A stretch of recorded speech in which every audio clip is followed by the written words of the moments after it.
که غواړئ وروسته پښیمانه نه شئ، مخکې له واده د نجلۍ څخه دا امتحان حتما واخلئ. سلام، ستړي مه شئ، زموږ احساس انفو چینل ته پخیر راغلی. واده په ژوند کوونکې یوه ډیره مهمه پریکړه ده چې باید کاملا په شعوري ډول ترسره شي. که یو څوک د هوس په بهانه دا پریکړه وکړي، نو د ستر زیان سره به مخ شي. مخکې له دې چې واده وکړئ، نو کیدای شي د یو داسې چا سره یې کوئ چې مینه او اړیکې ورسره لرئ.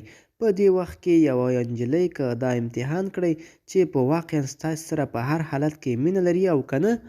د مثال په ډول که تاسې یو دنده لرئ او په خپله دنده کې ښې پیسې ترلاسه کوئ، نو یوه ورځ داسې یو کار وکړئ چې خپله راتلونکې میرمن دقیق امتحان کړئ.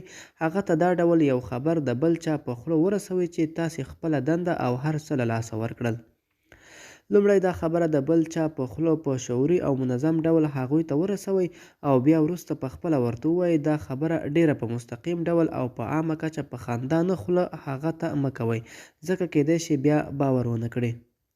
بلکې په مناسب ډول یې بیان کړئ. که چیرې څه موده وروسته هغه بیا هم ستاسې سره همغه ډول مینه کوله، نو پوه شئ چې دا نجلۍ واقعا ستاسې سره مینه لري او ستاسې د دندې او پیسو لیونۍ نه ده.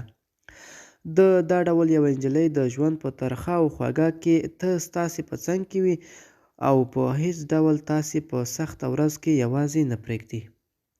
ملګرو، خدای دې وکړي چې له ویډیو نه مو څه مطلب اخیستی وي. د لا ښکلو ویډیوګانو لپاره زموږ احساس انفو چینل سره اوسئ. تر بلې ویډیو ښې چارې.